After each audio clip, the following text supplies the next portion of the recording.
Will you pray with me? Father God, thank you for today, the beautiful weather you've given us, Father. And thank you for your love that is enduring every day. I pray over the meeting tonight, Father, and the future of Oskaloosa, that you will just have your hand in it. Dear God, I pray over our mayor and our city council and other staff. Father, I just pray you give them wisdom and direction and guide them and lead them. And I just pray a blessing into their lives and their families' lives, for you to be glorified as well. In Jesus' name, amen. Amen. Thank you. Would you join me in the Pledge of Allegiance?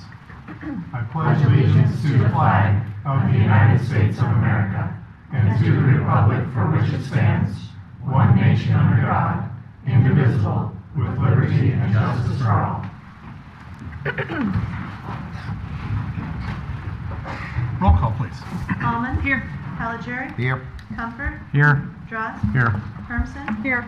Ibrahim. Yeah, here. Motion. Yes, here. I'm sorry. Got you thrown off. First item up is the opportunity for community comments. This item is reserved to receive comments from the community for concerns whether or not they're included on the current agenda. Community is encouraged to speak before the mayor and city council, asked to keep statements brief, time limited to no more than 3 minutes. Any questions are to be asked of the city staff, council members, or the mayor prior to speaking to the full council, so concerns can be properly researched and answered away from the meeting. Comments are to be directed to the mayor and city council only. Is there anyone who would like to speak tonight?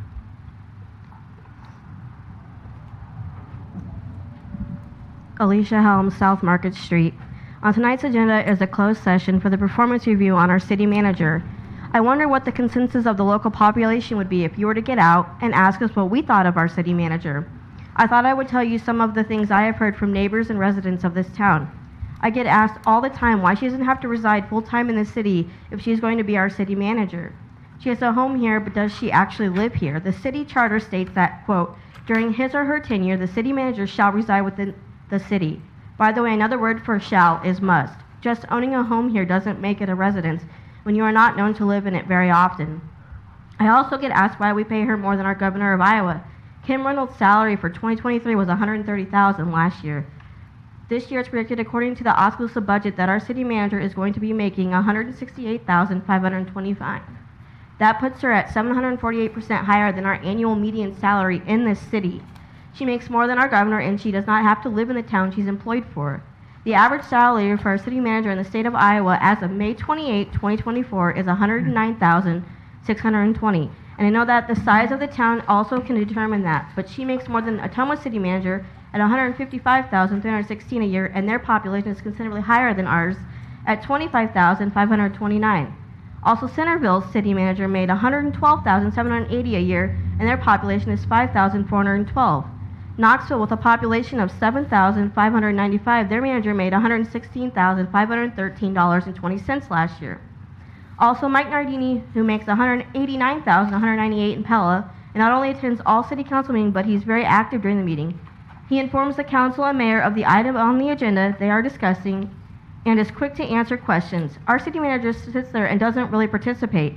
If you ask the majority of the citizens in this town, and even just beyond our borders, they would say they aren't happy with the performance or of the fact we pay her a huge salary and isn't required to live here full time. Thank you. Is there anyone else who would like to speak?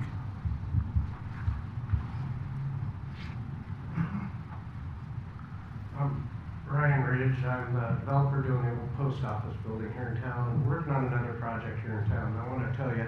If I could stop you, Howard, Yeah. We also asked for your address, Okay. unless you filled out the form ahead of time. Sorry. 1904 West Lincoln Way, Marshalltown. Okay. Okay. I just, first of all, I want to thank all the city staff, how much hard work they put into it. Sean, Chris, city manager, you guys have been great to work with. It's been a long process. We're on our second city manager, and she's been awesome to work with. Sean's incredible. Now, you guys don't know how blessed you are to have the two. And so we just want to thank you guys. Thank you. Okay. Thank you, Brian. Is there any?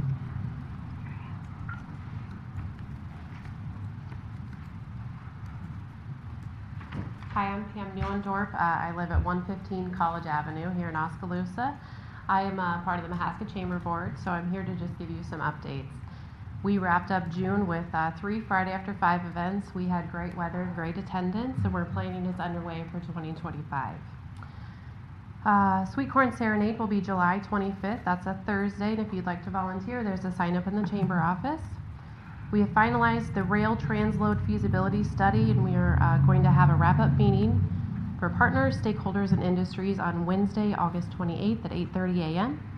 We want to thank the city and the county for partnering with us on this project, and save the dates will be coming soon. Thank you. Thank you. Thank you.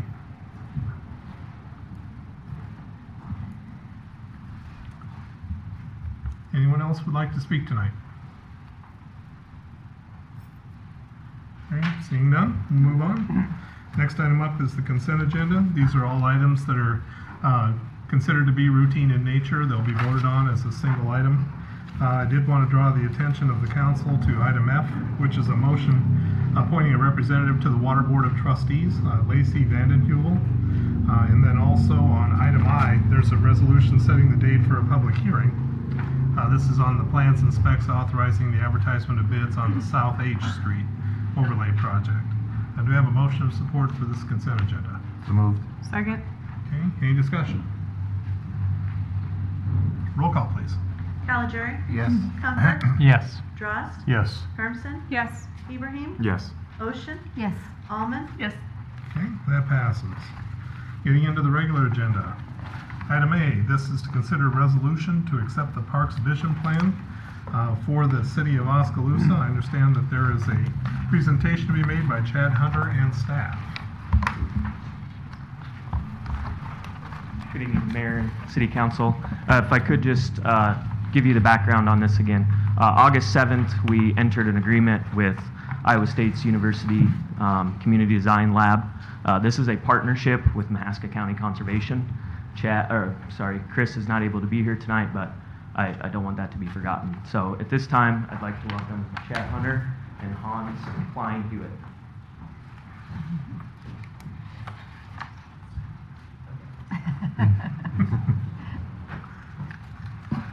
All right, thanks everybody for having us.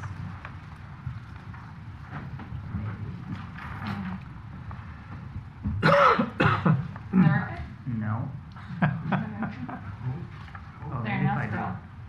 There you go. Oh, hey, look at that. Yeah, so as Stu said, this has been a partnership with us. So I'm Chad Hunter. I'm the Assistant Director of the Community Design Lab at Iowa State University. And I'm been working with Hans Clan Hewitt, who is one of our, should we say assistant professor? Yeah. Assistant professor in landscape architecture at Iowa State University. And through this process, we've also had students working with us who are undergraduates in the landscape architecture department as well. This is actually the report and not No. presentation. Do you have that one on there too? Yeah. Give me a second. All right. That's okay. I was like, this might take a little longer. So you guys all have, you guys all have a copy of the report, and so we will do our best to go through things rather quickly. Is it possible to put it in full screen mode, or will that change it? Excellent. Okay. So yeah, so some of the goals that we had here, in terms of our process and how we went about this, we were analyzing and summarizing the results of our inventory and analysis that we did. We did on-site analysis. We also reviewed previous plans. We did GIS analysis and things like that.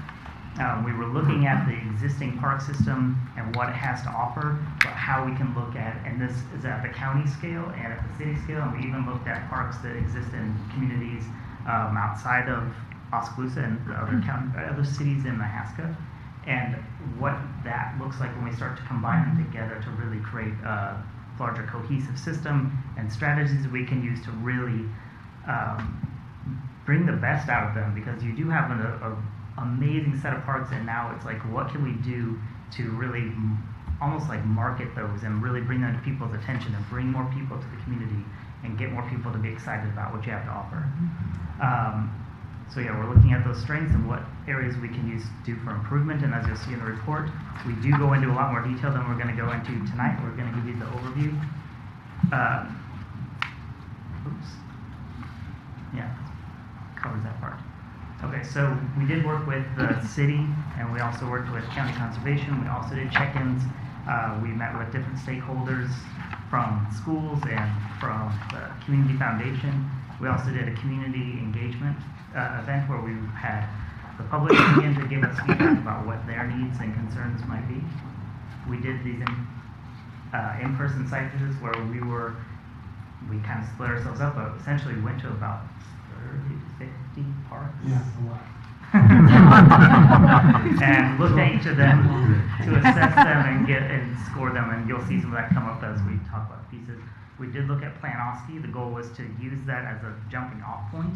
There are things that we looked at critically in it and things that we took slightly differently from the approach there, but for the most part we're trying to build on what's already been done and not undo anything. And then we were analyzing that, looking at the strategies that we could develop from that.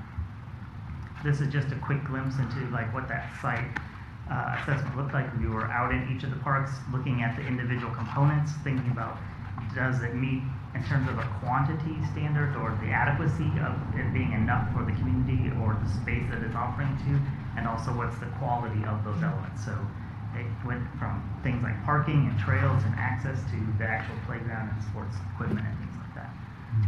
Again, we did have the engagement event. There was a really strong turnout. We had at least 50 people, and we did a few different types of activities that looked at needs and use and parks that people frequent and things like that. So we'll start at the county scale because we like to start big and look small.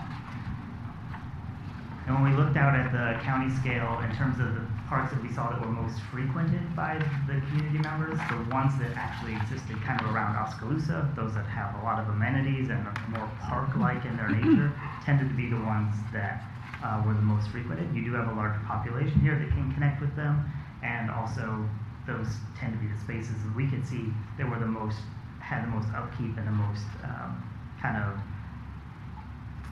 I would say, updates and things going into them that were making them desirable to the people that were here. As we look at the assessment as well, when we're looking at the qualities and things, those parks that were close by were the ones that seemed to be the strongest. And as we move away, still really good, but slightly less. And then as we moved further and further away from Oskaloosa, the county parks also had less offerings and things that needed to be improved more often. The assessments were graded slightly lower. And then this also helped expose spaces where we saw that there are gaps, like in the northwest corner and somewhat in just a direct north. But it also really showed us where the strengths were at. So we used those to develop a system of strategies. And for the countywide, we really thought it's all about the destination. Where are people coming from? What are the spaces that they're going to see? And how can we really capitalize on connecting people to those places that are going to be the most visual to people, the most seen? And so we came up with this idea of these regional destinations, and we're prioritizing big moves, things that we can look at as on a grander scale. And so the first one is the Mahaska County Landscape Series, which is, we'll go into more detail, but those few parks just to the east of town. We looked at Cedar Bluff region because we found out about late sea living here and how important that is, and this space has connection to his history. The North Mahaska Gateway at the top, as you come into town, and that's connection with the county to the northwest too. And then also the strength of like water trails, and that really came up a lot in our community engagement. And then looking at regional bike trails, which is not mapped on here because that's a gray area yet. As part of what we're thinking about when we're looking at these strategies, we wanted to come up with a way to market this to people and make this something that people would feel could be almost like the tourism brochure. Like, what is it that's going to like really get people's attention? So I'm going to let Hans be my marketer here. Okay, buckle up, okay? Mahaska County Landscape Series. Embark on an unforgettable journey through diverse landscapes in Mahaska County. Our 35-mile scenic driving and biking route winds its way through rich tapestry of ecosystems, inviting you to discover the hidden ecologies within Mahaska County's parks. On the ride, you'll visit woodlands, savannas, prairies, and wetlands, and you can even catch a glimpse of the prehistoric past. Spend a day of adventure and learning as you connect to our natural wonderland. So the big idea here is to. Do you do voiceovers? Yeah, where are we? Not yet. Okay. This is what we're growing to. So, again, the goal here is you have these great destinations all really close to one another. They all have really unique landscapes within them. So that seemed like a great spot to capitalize on, but they're so close that having some sort of route between them, and we're looking at like kind of a rural road kind of trail, both for a bike or for vehicles, to like spend a day and like going through these different places. There's not a whole lot of updates that we're showing these. They're kind of general things, like a little bit more access, a little bit more, a handful of updates, things that would allow people to connect with nature a little stronger or stay a little longer. If you look in your report, you'll see that we do go into detail and we tell you at each park different things that came up either in the engagement or that we discovered needs to probably be there to amplify those sites. And so those are listed in there. I'm not going to go into any of that. Oh, there we go. No, I missed it.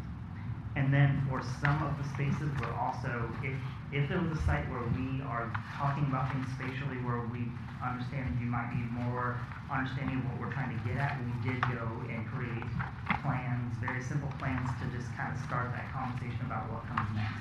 So this one, Caldwell, is interesting because we actually classify it both as a part that belongs within the region of the city, but it's also at the county scale, so you'll see it referenced in both the county and the city pages. So in the city part is where we go into more detail about some outdoor education and play opportunities. Okay, now we're going to take you to the west side of the county. Cedar Bluffs region. In this corner of Mahaska County, history, nature, and conservation converge. John F. Lacey, a visionary conservationist, roamed these lands as a boy. His unwavering passion for conservation, nurtured by the hills and bluffs on this site, played a pivotal role in establishing our cherished national parks. Join us as you step into his footsteps and uncover the enduring legacy of this remarkable landscape. So when we found out that this was a situation here, we didn't know about this yet. This was huge because it's great. You have amazing things, honestly, like the Oskaloosa Park system and that trail, like it's really unlike a lot of places. You guys have a lot of really great stuff. This to me feels like something that is a really nice place to go, but it's not a draw yet. But if you put it in the national park level of thinking about it, it can be something that brings people from all over the country. And I will just give you a little glimpse into where we're headed, but we were talking with Chris Klingham from the County Conservation about it. I have a partnership through the Community Design Lab with the National Park Service River Trails and Conservation Assistance. And so I said, hey, we have this thought about this park and really doing stuff with the idea of celebrating Lacey and having interpretive centers and more trails and things like that. And they're like, that sounds awesome. Let's get them on board. So we're already in the process of trying to get them a connection to make more of this stuff happen. So that's on the forefront. And it really is, the way we see it, is expanding what can be there. Right now, the conditions keep it from being utilized in certain ways. So there's a lot of things to look through and think about there. Yeah. If you want to add the National Park Act that he did, I don't know if everyone's sure. aware. If Yeah, you want to, okay. that's, I mean, if you want to just add that half sentence, Yeah, right. Sure. because people don't know what he did. That's why we have the Grand Canyon Sure. preserved. Yeah, I mean, he was the He's- father of conservation and was the biggest advocate for Yeah, that. 1906. So Yeah. that's awesome. I have a quick, is there any signage to this area on the road? I think this is just the Is there? standard, like, Brown sign. Just didn't bring them. Road What? signs that point to it. Like a standard county sign brown, it's just Oh, brown. but at the moment, there's nothing about Lacey. No. Yeah. okay. And some of it's maybe more myth or rumor than like people can fully nail down. But when you look on the Iowa Natural Heritage Foundation stuff too, they talk about he grew up in those areas. He played on the bluffs like these. I mean, he was a teenager, but he was in that zone. And so like that this was a place of inspiration for him. That this, you know, he cared a lot about that environment. And just even, we know that you all have like, his office is still somewhere here too, and all these things, like, this could be a real destination for people. Okay, I'm bad with the mouse. Okay, now we're gonna go to the north. Yeah, North Nebraska Gateway. As you enter this captivating region on Highway 146, the gently rolling hills of the southern Iowa Drift Plain unfold before you. The North Mahaska Gateway seamlessly links Mahaska and Poweshiek counties to provide a one-of-a-kind network of hiking trails and diverse habitats. Whether you're an angler, hiker, camper, or paddler, the rivers, woodlands, and grasslands converge here to meet your needs. Welcome to Mahaska County. So the goal here would be to connect with Poweshiek County and build on the Mill Grove space, but really just kind of creating a hub of activity. And again, there's lots of little things up here. It's about seeing them as a group so that they can have more impact as one thing than what one individual little thing has on its own. So it's all about the sum of the parts. Again, the what? Something almost, oh. Okay, we'll stop there. Again, the water trail thing came up a lot when we were talking with people at the community engagement event. This is something that would be pretty easy to get involved in and to attract a whole new set of people. It would bring in economic benefits and things too, for people utilizing these. There's already existing spaces that are trailheads or water access points. Some of them just need a little bit of boost to put it over the edge. There's a couple places that we also see the need for, like introducing new spaces or having something that's a little bit more updated. The goal was to space each of these out so they're about 5 to 10 miles apart from each other, so it's not a huge distance if people wanted to just try it. And we're looking at them on all the rivers. The north one is best probably for paddling, and then or for smaller craft and things, and then as you get lower, it could actually be considered more of a water trail. And then the regional bike trail. So this was something that came up right away when we, sorry, I didn't let you do your speech. Regional bike trails. Imagine pedaling through a tapestry of landscapes. Lush farm fields unfurl before you, dotted with quaint farmhouses. Gentle hills rise and fall, offering panoramic vistas that will take your breath away. Mahaska County beckons with its rolling hills, charming towns, and a network of trails that will leave you breathless. Buckle up, or rather, clip in, for an epic cycling adventure as you traverse a network of trails that connect Oskaloosa with Lake Red Buck, eventually leading you to Des Moines' extensive trail system. Dust off your bike and get ready for an unforgettable journey. So there are other places that regional trails could go. That's the big one that we focused on because that was part of our initial conversations. We did look at a few different options of how to get there the easiest, quickest way. Option 3 actually is really pretty great because it would take you past places that people like to stop at on bike rides, like wineries.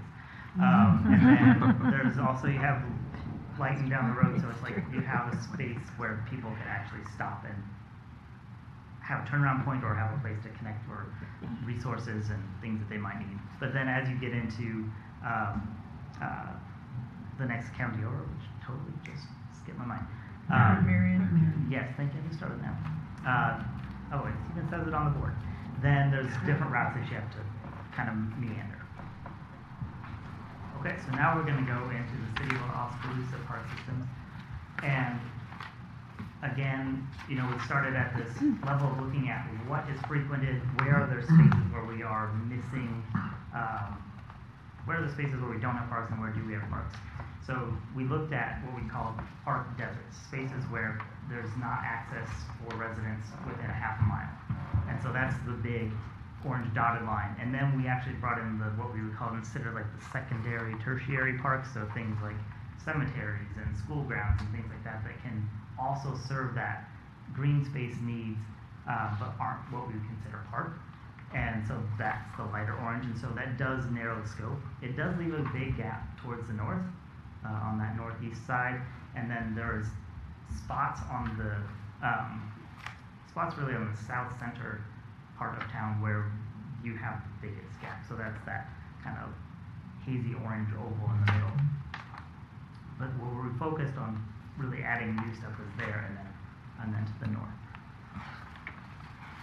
When we look at the parks that were frequented, really it's the core. So we have the urban park, the skate park, and the city square getting a lot of attention, and even the reading garden. And then as we zoom out, it's those ones that are on the periphery, the big parks, the ones that really have a lot to offer. The neighborhood parks in the center, not as much. Some people didn't even know that they existed or what their names were. And then we pair that again with the park assessment. What was the quality? Again, the ones at the heart, really great. The ones on the periphery, pretty great. And then the ones in the center, in that middle ring of the neighborhood parks had a lot that needed to be improved to really bring those up to speed. And we'll see that we are also looking at Barnard College in this case and the things in University Park, and we're also looking at Caldwell as part of how we're understanding the system of city parks. And then, I think I already saw that. Okay.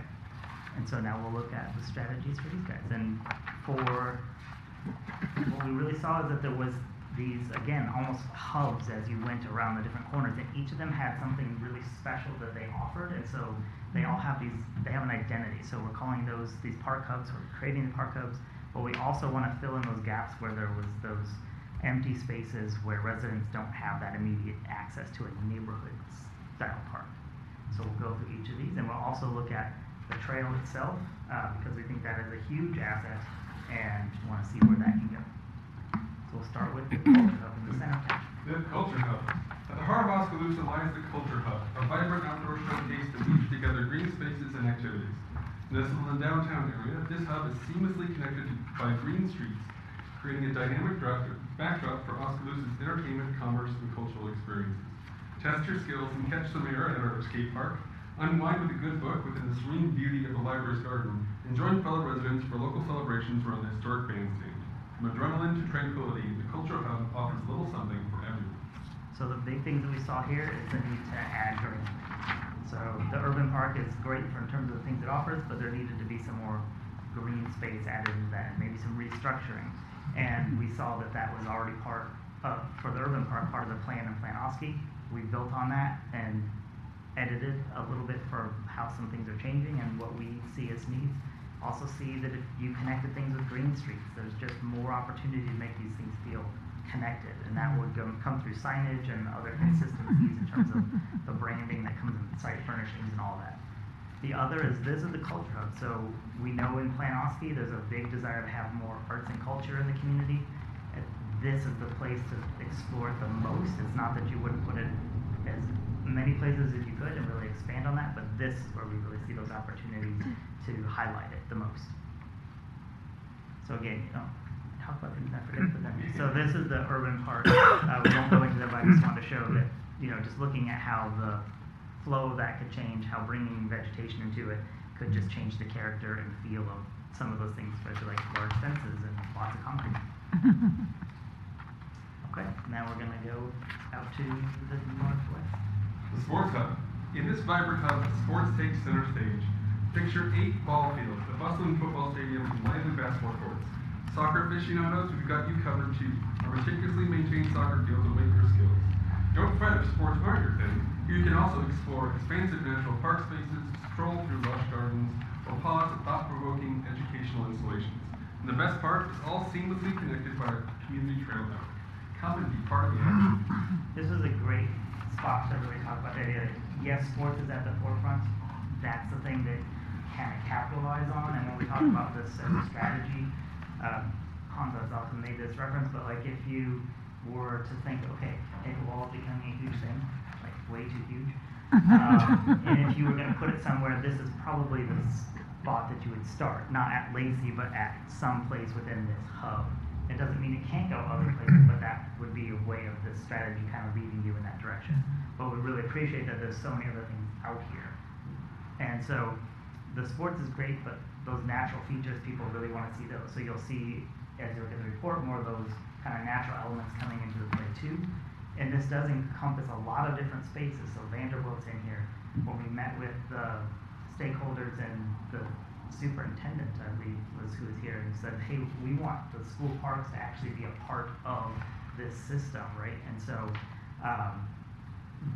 you'll see, as we'll go on to the next page, you'll see that like we've incorporated like picnic area within the school ground area, so that that playground can actually be the playground that's used by people who are at Lazy Sports, so that you don't have to introduce a new one. You utilize what you have and build on that, but make things feel more connected.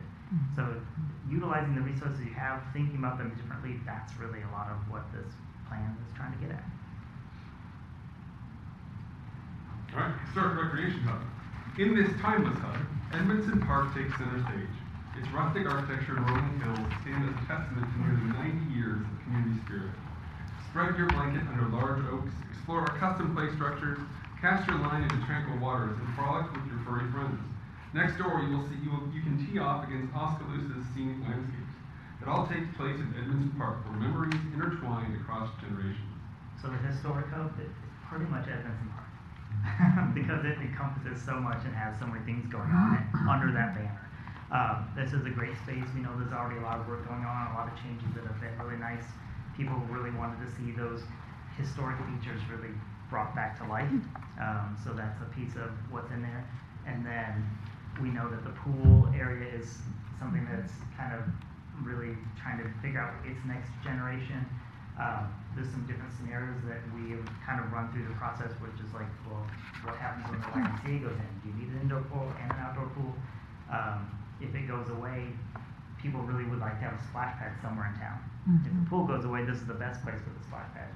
If the pool doesn't go away, then we have other thoughts about where the splash pad can go. But we want to provide some images about also like what should this place look like so it feels like it belongs in the park and not just a collection of trinkets and toys. I think there used to be a splash pad out there in Anderson, from people I've talked to from decades back. Years ago, there Years was a ago wading now. pool. A wading- There's a wading pool. Yeah.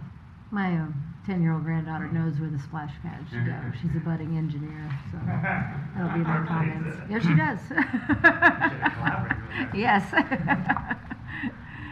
Okay, now we're going to lead into the university. Yeah, education hub. This hub challenges you to reimagine learning by seamlessly weaving together Caldwell Park's commitment to environmental education and the historical significance of the former Bernard College.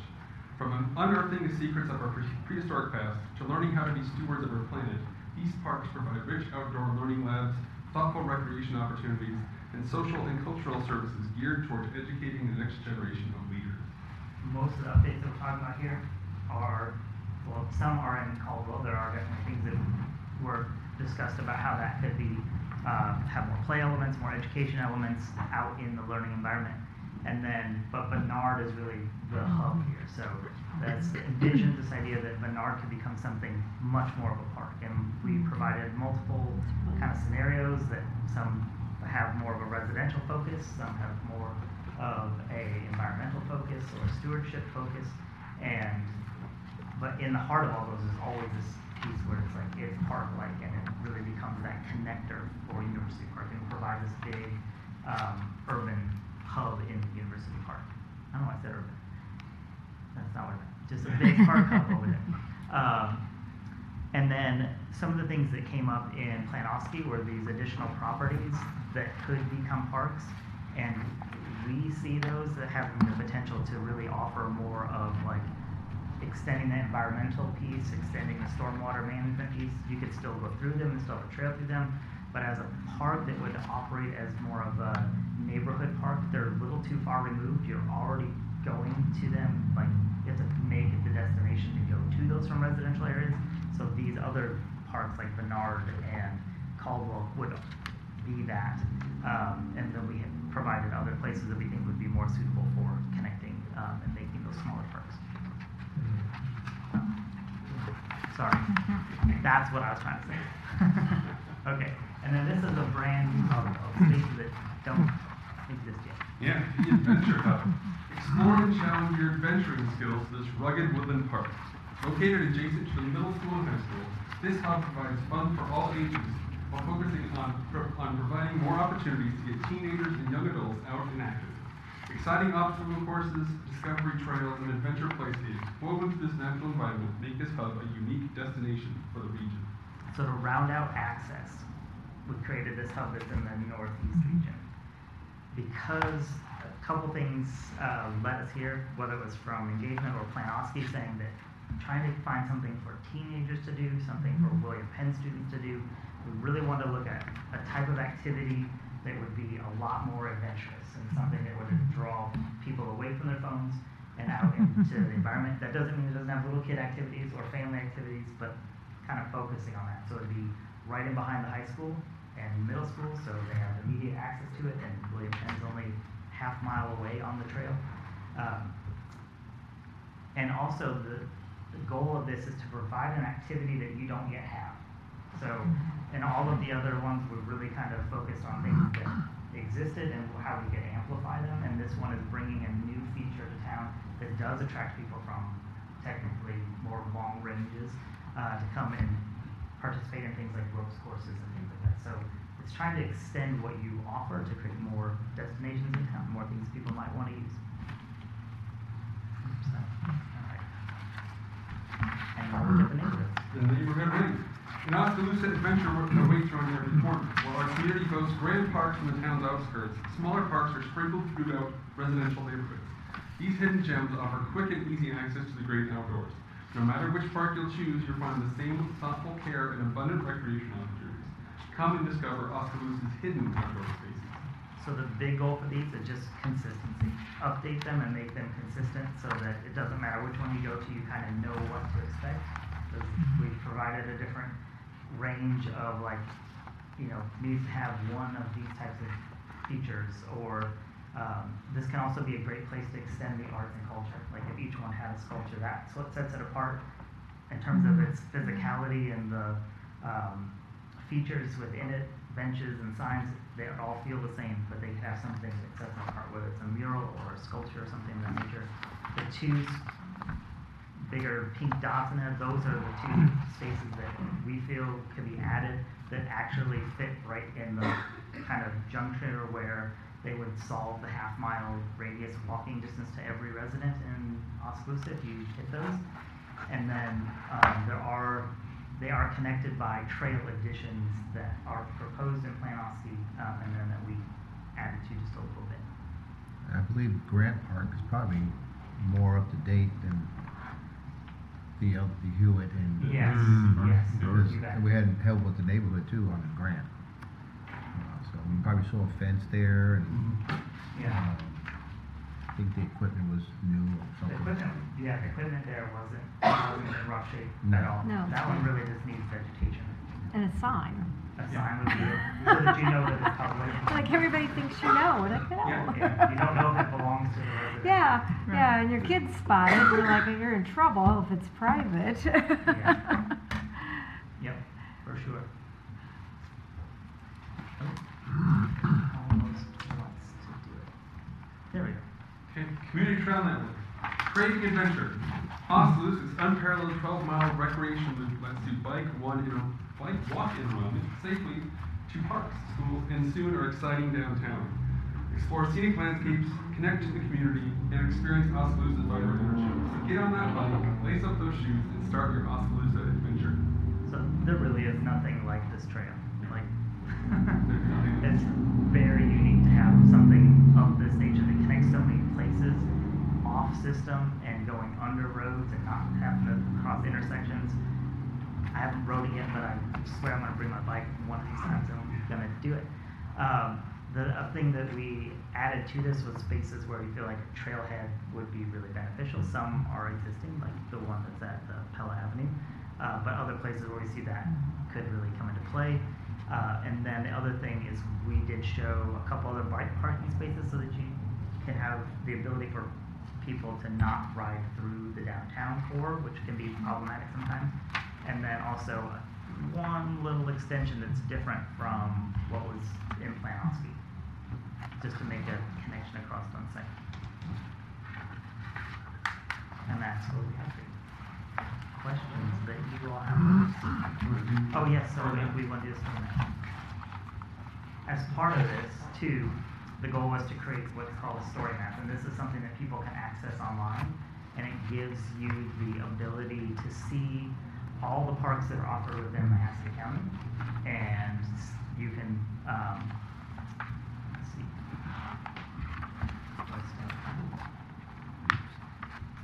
So it starts with a little blurb about the area and like what the page is about, and that you can click on these different types of parks.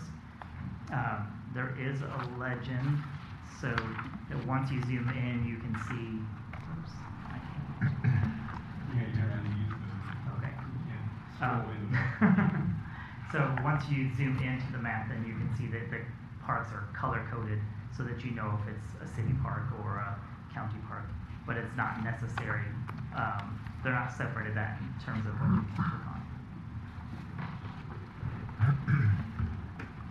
So like, then with each one, you have the name of the park and what some of the main things are there, where it's located, a little bit of activities in there, and then you can click on Learn More, and then this will take you to either the city's webpage or the county's webpage, and it'll also give you, if there are things like events going on, we have links for some of those types of elements in there too. It's hiding right underneath that stop Is it under sharing that button. Oh, no. Okay, I messed up now. All right. Sorry. That's okay. I'll let you take back ownership there. Just click the button. Sorry, Marianne. There we go. Okay. Whoops.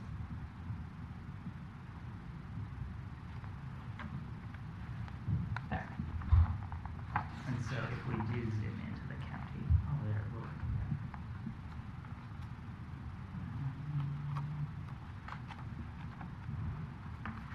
Well, I had a chance.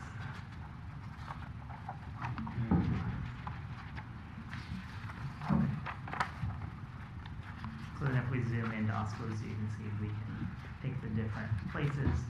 So we do have things on here, like William Penn is listed in here. It shows you all kinds of things. So like if the closer we zoom in, it'll actually tell you where the restaurants are and all of those types of things too. So if somebody's visiting, this is a resource that they can use to understand. Like if they're in the city square and they want to know what restaurants are around, they have access to this. But if they want to know what Lacey Sports Complex is, you click on the dot, then they can learn more about it. They can scroll through pictures to see what it would be like to go there. They can learn about it, and they can click to a website for further information about it as well. You want to see anything else?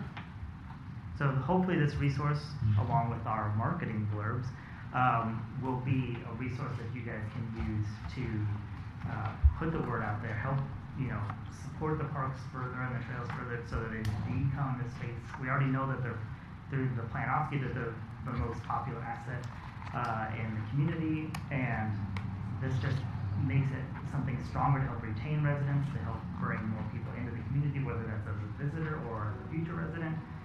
Just a way to like celebrate what you have and show it off and connect people to all of it all at once. And partly this is a live document as well, so this can be updated as time goes on. So new events happen, new parks come online, it can be updated, and it's controlled by the city as well. Yeah, so like with the Edmondson, when the new playground went in, this is a space that you could actually advertise that you have new playground. Any questions? Yeah, one. On slide number 72, where you show the proposed trailheads. Yep. Okay. Well, they're on here. Right, well, the official trailhead on this map here is in the incorrect area. It should be down where Highway 92 comes through town. This yellow star should be further down. Yeah, right there, that's where the trailhead is, for the yellow star. You have. Oh, that's the church trailhead. Yeah, there's a trailhead at the old bike shop. On the The original trailhead by the church is and the church. then there's another trailhead at the When did that by the change? church. For the Nazarene. I always thought that was the main trailhead. Some of it, That's the Rotary Club one, I found it. That's the one with the Rotary Club. Yeah. yeah. Mm-hmm. Yes, you're Oh. right. There is the one at the church. I wasn't sure if that was considered the church's thing, and so. Well, I didn't, not- I wasn't aware of It's that. I don't know if there was ever an official trailhead or just. Well, I think that was trailheads. But you're right, I mean, that Kiwanis one is a really nice one there. Yeah. Yeah, and we refer to it as a trailer because the bike shop that was there, and Right. it was a way of identifying it. And So, it's So, not- yeah, because there's, yeah. where the bike shop, well, where the bike shop was, there's nothing indicating that's the trailhead. No, you have to just know. Where lack of signage around. Lack of signage will drive you crazy in this town. Well, that's on the list. So. Yeah. There we go. There you go. Yep. There you go. Put it on the list. Yeah. Oh. Yeah.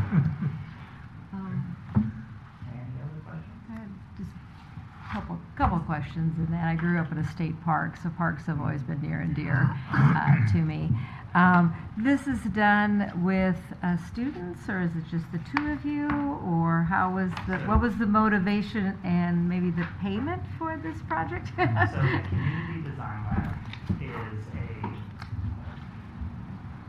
we operate as a kind of a fee-for-service program through Okay. the university, and we're housed out of the landscape architecture Okay. department. So I'm the assistant director. The chair of the department is actually the director of the program. We see it as an opportunity to provide students who are in our program with Okay. real-world experiences to get out and do these Mhm, things. mhm. So I was overseeing the project. I brought Hans on because Hans is actually studying rural parks and Okay. people's use of them and how to support them and all those things. I was like, well, this is perfect. He's already doing a lot of this. And then we had two different students work with us. So Jeremy Hines is a fourth year, going to be fifth year in our program. And so he was with us the first semester. And then Hagen Carter, who just graduated this semester, he was with us for the year working on it. So they did a lot of they were out with us doing the in-person Okay. stuff and the community engagement event and setting up the story maps. And, yeah, so they were involved with each Okay. step of the process. Okay, because I'm just wondering about our continuity, as students graduate, hopefully, Mhm. and move on, and so Yeah. wondering on that. Another thing too, this is probably the first government report I've ever seen, there's no dollar signs anywhere. Yeah, this is about strategies, and Okay. we're not, if we were to dial in and go further into the details of each park or each object, Then then you you could would. start to get that. But Okay. right now, we're still 50,000 feet. in. Okay, that sounds good too. And there's also not, and this might be add to your strategy, a difference between public and private lands. And some of your proposals are ingenious. I mean, they're wonderful, but I also know those are private lands. And what people don't realize about park projects is how much backlash you get. My dad did a green space and a trail around a small town and got the backlash, the anger, was just incredible. So I think that's something to kind of, how do you strategize? How do you propose that? Because initially bike trails in Iowa, the Farm Bureau opposed. They said there's going to be rapists and thieves on our land, and this is private land, and this will never happen. That really come to fruition. People don't realize, really, you can have a anger level this high about, and I've heard rumors about, the anger level at some of those. So you always have to sort of strategize how you approach that and who owns what. So- So this plan is basically establishing a vision for parks. Yeah, and yeah, it's system wonderful. direction for the city. Our job is going to be to promote that vision. and Okay. Working with the stakeholders, the partners, and the owners, trying to encourage the development Yeah, and yeah. improvement that is part of the vision. Yeah. It's a helicopter kind of Yeah, it's great. It's view great. for now, but it will serve as a guide for us. Mhm. When we talk about CIP for parks, Mhm. we will always look at the consistency with the strategy and what makes sense and how we recommend that vision and where do we go to seek partnership because of the funding. Right. We will be working with the stakeholders in the community and seeking external funding through the vision. Mm-hmm. Yeah, and I'll just add too with the So in terms of private, public land, there's a community foundation piece on there, which I realize that's not public. Right. But other than that, I don't think that we show anything that wouldn't be on some sort of publicly owned, or like whether it's county or city or something of that nature. I think we stuck with spaces that were all within that realm And that we're talking about. to go on what you were just saying, when we put the trail in town, Right. some areas went behind people's properties, and as they reached those they got with the homeowners and whoever. Right, but I noticed there flew up some private property signs along one angle. There, there's some people who are, you can feel that. There's other parts where you can't. The signage, I don't know where to go. I felt like I was going to get shot by somebody because I was wandering into one wrong. There's just not signage, and we have 3 golf courses in town. You talked about one. There's not signs for the 3rd one. You're just supposed to somehow know that it's out there. The cemetery was left off too, which also has 20 acres of unused kind of wild space. But that's a traditional aspect of a park, in a beautiful area. It's really, Yeah, no, those are good. We definitely understand the values of those, but because we can't affect what happens in them, that's why we don't show them as like. That's why we're not addressing like what to do with them or what. Lisa, I would add that when the cemeteries were taken into account on the half-mile loop area, it has green space recreational areas. Okay. To Chad, there was just no way to say this would be a strategy for a cemetery. So they were looked at in terms of green space, Okay. what that area could offer, benefit, what they're And walking at. the flip too on dollars is how much economic vitalization the parks bring, and it's often so discounted. But I had 2 grandkids this weekend. That's all we did is go to these parks, and spent money. And so there's that. People overlook that part is just the money that this can draw. The bike trails, like you said, you hit the vineyards or this or shopping There's or. potential breweries, so it only takes 2 seconds for a bike and a brewery to go in. Oh, I know. My brother's got one in Slater. He's making lots of money. Yeah, that'll be a great addition for the trail. Yeah, absolutely. So. I think just a couple of comments. Number one, I think we've said this from the start. I think this is a great project to partner with the county on. Just with the mutual vision of how do we better our community, not just Oskaloosa, but the entire county. I think it's really important to highlight that partnership. I think number 2 is we look through this report and this inventory. So many times when we hear parks and we hear recreation, the focus immediately goes to sports. And sports, and how many ball fields and that, right? And that aspect of recreation has been a huge benefit to our community with the Lacey Sports Complex. Just look at it from, April through October. It's like every single weekend it's packed, okay? Not to discount the importance of sports, but to include all the county conservation areas, to include the little pocket parks that we have in town. The JC's parks, it's like, where are they, should we be updating those? Because I don't think they've been updated since they were built. But the streams, the water trails with the rivers that we've got on both sides of Oskaloosa, I think that's a really neat aspect to this report. That all of a sudden it wasn't just recreation. And then we need to have Hans do the voiceovers when we actually start marketing this. And this is not just Oskaloosa, but this is county-wide.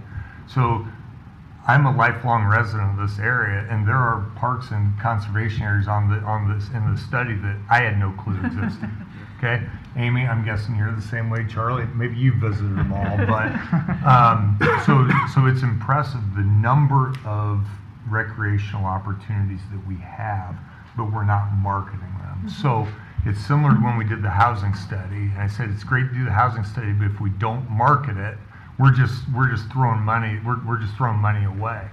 This gives us a basis for having Hans do voiceovers and actually market the amenities of our community that extend beyond the city limits of Oskaloosa. So thank you for the work. I'm glad that the county conservation would partner with us to get this done. Thank you, Stu, for your work and everybody that was involved, because I think this is a great project. So thank you. So I have my second home is at Lake Kioma. I lived there 25 years ago, and I'm back there now. I bought it after my grandfather passed away, and when I first moved there in '99, there was paddle boats and people would kayak and they would swim, and of course the lake is going to be dredged this year, and there's a lot of work going on. But we have a beautiful trail. My dog and I do exactly 3 miles around my house for the trail, and I've said this forever. I think if we had a bike path to there, although we as residents call you guys tourists because we don't really COVID hit, we couldn't keep people out of it. I'm not kidding you, it was crazy. People just drove because they had nothing to do. But on the flip side, I think if you had that trail, and we're sprucing it up, like I said, I think they're pulling the plug on July 5th. There'll be a ton of work going to be done. I think it's things that people don't even realize how pretty it is out there. And like I said, I fell in love with it 25 years ago, and we'll be back there one day whenever I move out there again. But I think that it's a huge hidden gem, and maybe a little bit biased, but it's a huge hidden gem out there that I'd like to see. I mean, there's a lot of things you can do out there. A lot of things. I have one quick comment. I think the story map is a great asset. It's easy use, and people, if they know that we have that tool, it's going to make those much easier to access and know what's out there. So thank you guys for putting that together. Sure. Very smart. Okay. Other comments? Gushing compliments. Well, I guess you have a few of those. Amazing. Okay. Thank you, guys. Thank you very much. Thank you. Thank you. Okay. Moving on to item B. Let's see, we do have to have an acceptance, right? We need a motion to Yep. the resolution. Okay, do we have a motion to? So moved. Second. Okay, any discussion? Roll call. Comfort? Yes. Drost? Yes. Hermson? Yes. Ibrahim? Yes. Ocean? Yes. Almond? Yes. Caligari? Yes. Okay, that passes. Item B, this is a resolution identifying resolution identifying qualified contractors for the Oskaloosa Recreation Center and Auditorium completion project and authorizing the issuance of requests for proposals. The council did authorize the city manager to issue a request for qualifications pursuant to Iowa Code Chapter 26A to solicit proposals from contractors to perform construction manager at risk services for the Oskaloosa Recreation Center and Auditorium completion project. So it's now appropriate to identify the contractors who are determined to be qualified and proceed to issue a request for proposal to such qualified contractors. City staff and review team evaluated the submissions in response to the RFQ. The selection criteria identified and determined that the following contractors are qualified to perform the construction manager at-risk services for the Oskaloosa Recreation Center and Auditorium completion project based on their submissions. So we've got Carl A. Nelson and Company, Hanson Company Incorporated, Hinkle Construction, McGow Construction, and Newman Brothers. Staff is recommending approval of these 5. There were 8 that showed interest. Do we have a motion of support for these 5? So moved. Second. Okay, any discussion? Just one on vocabulary. Natatorium. Could we put in brackets that that's the water, the pools? So when people see this, because when people ask, are you working on the pools? And if I say the natatorium, they kind of, huh? Just in brackets that this is the pool center or whatnot. It's not a word you often use, okay? But it is officially called the natatorium project. Right. So- That's what I was just saying. Somewhere just put in brackets. I do this as an academic. If it's a term people aren't often familiar with, okay? Okay. Trust me, I teach vocabulary. You wouldn't believe the words people don't know. Okay. And that one was a new one to me. Okay. So we've got a motion and a second. Any other comments? Excited to see that there's, 5. Yeah. So, Yeah. There were 8 Yeah. submissions. It's Yeah. a good number. Yeah, that's great. Roll call, please. Drost? Yes. Hermson? yes. Ibrahim? Yes. Ocean? Yes. Almond? Yes. Caligari? Yes. Comfort? Yes. Okay, that passes. Item C, this is to consider a resolution to approve a master professional services agreement between the City of Oskaloosa and Veenstra and Kim Incorporated. So staff is recommending this agreement to cover engineering, surveying, and planning services that are related to the completion of the early childhood education, recreation center, natatorium, pools area, bracket. The master agreement allows for task orders system. Scope of services presented to council is task order 1, the 3-day survey scan of the existing building and construction of the pools. Survey will take place at different times. First prior to the demo work, then after the demo work, but prior to the reconstruction of the pool, and then after the construction is completed. So staff is recommending approval of the resolution and task order number 1. Do we have a motion of support? So moved. Second? Okay, any discussion? Roll call, please. Hermson? Yes. Ibrahim? Yes. Ocean? Yes. Almond? Yes. Caligari? Yes. Comfort? Yes. Drost? Yes. Okay, that passes. Item D, this is a discussion regarding the Morgan Cabin assessment that was done by Heritage Woodworks Incorporated on behalf of the City of Oskaloosa Parks Department. So in late February, Heritage Woodworks visited Oskaloosa, did the assessment on the cabin at Edmondson Park. In May, they submitted 2 restoration options with estimates for each restoration. One would be viewed as a minimum, and the other would be considered a full restoration. The Morgan Cabin Maintenance CIP has $165,000 budget for fiscal year 2025 and $165,000 for fiscal year 2026. So staff is looking for direction on full or partial restoration before pursuing a written agreement with Heritage Woodworks. For our consideration, the level 1 of cleaning, restoring, and the minimum, that would be $119,000. The complete restoration is, which leaves it at its current orientation, is approximately $145,000, $144,700 to be exact. So, Brainer there. anything you would like to? What's that? Joe said no brainer. I said That that's was a what I brainer thought. there. Just Yeah. move That forward. money And I was- think when That money was left, right, correct, from the family, so that money was to be kept with that family specifically for that cabin, correct me if I'm wrong, and that. Correct. plan. Yeah, so this was collaboration between Matt and Sean and I, and Brent was involved.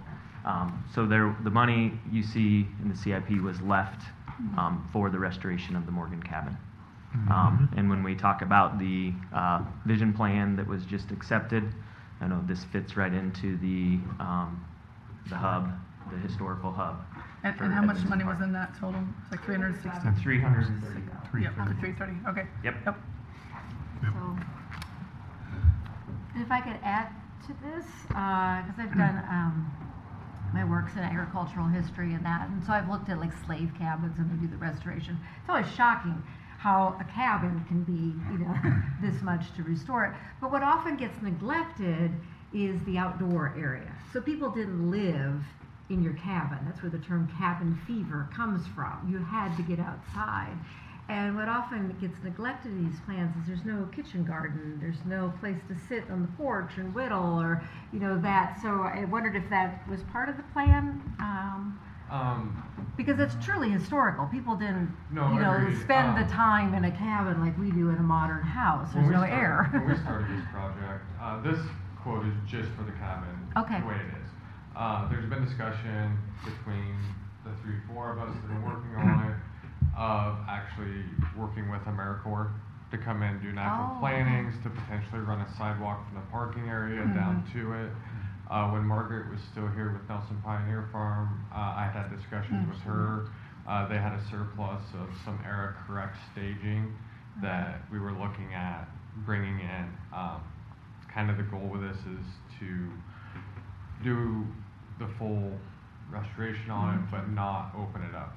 It won't be opened up to the public then? That's Okay. that's kind of the my way next we've been question. leaning. This Heritage Woodworks did have some ideas about potentially solar lighting that we could hide so that we wouldn't have to worry about electricity to it, but you'd still be able to light it up so people could see. I think that's a into good it. idea, yep. So as far as the public, you could come up to the porch, Correct. Yep. It'll be peek a in, that picture kind of photo. thing. Yeah. Photo op, correct? Yep.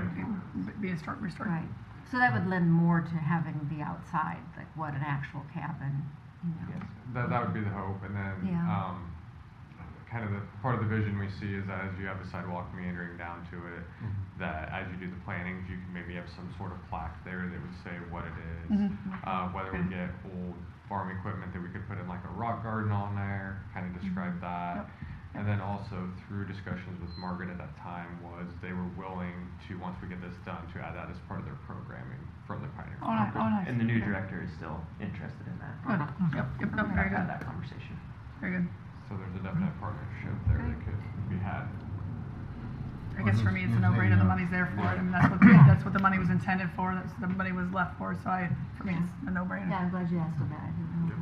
If I remember right, I think really the difference between the two is how in depth we go on the inside of the cabin as far as pulling up the floor, doing all the more than I mean, just if we're gonna do it, Matt, pest if control. we're gonna do it, we're talking what, 25,000? Yeah. Good. So do we have consensus on council for that? Yes. Full restoration? Yes. Yes. Okay. We'll seek an agreement with Heritage Woodworks. Go from there. Okay.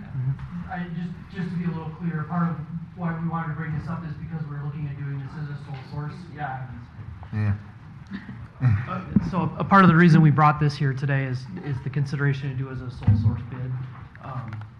There aren't a lot of companies that do specifically cabin restoration. There are general contractors who will take on this kind of work and subcontract out pieces.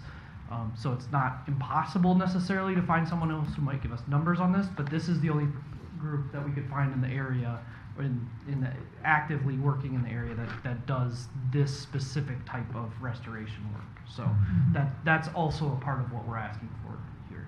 Okay. And that makes sense. I guess just for your guys' knowledge, this is the same company that restored 2 of them in Iowa City, I believe. And Brent had called and checked reference on that early on in the process. Excellent.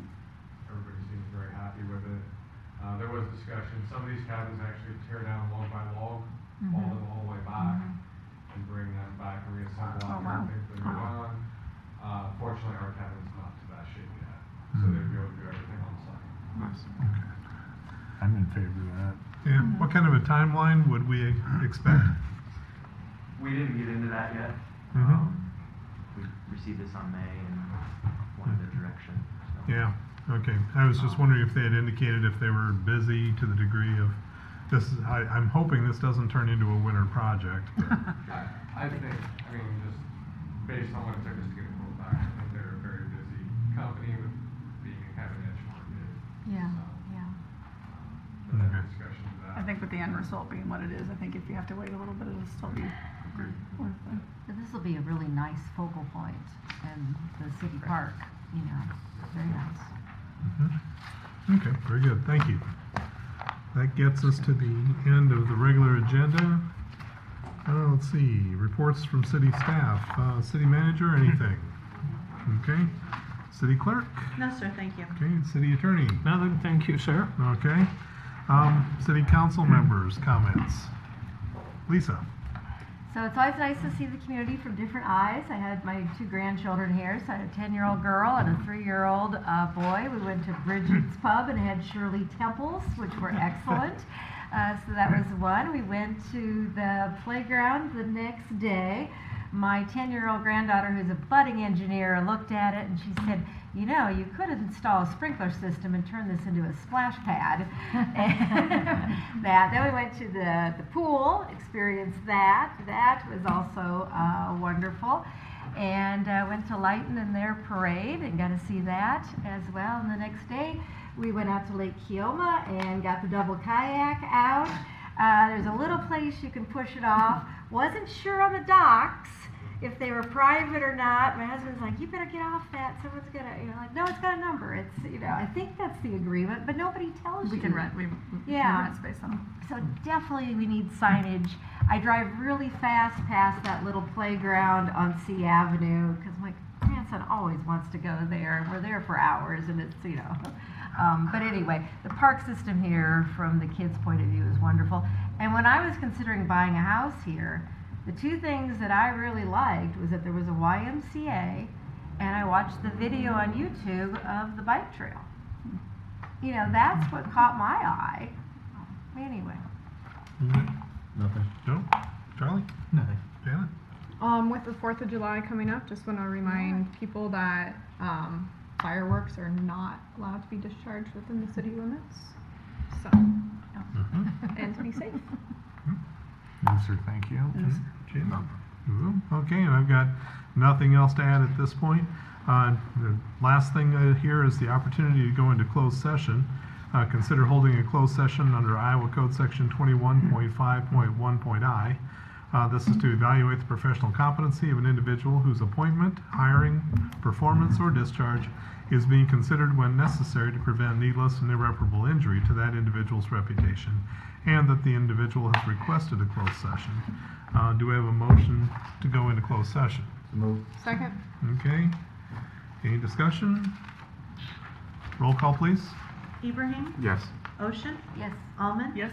Caligari? Yes. Comfort? Yes. Drost? Yes. Hermson? Yes. Okay, that passes. I also need to read out, City Manager Amal Eltahir has been working as city manager since her hire by the city. Her employment agreement provides the city council shall review and evaluate performance annually, and now is the time for that evaluation. So we're going to go into closed session at this time. Thank you, everyone, for being here. There being no further business to be done tonight, do we have a motion to adjourn? So move. Second. You get that? Got it. All in favor say aye. Aye. We're adjourned.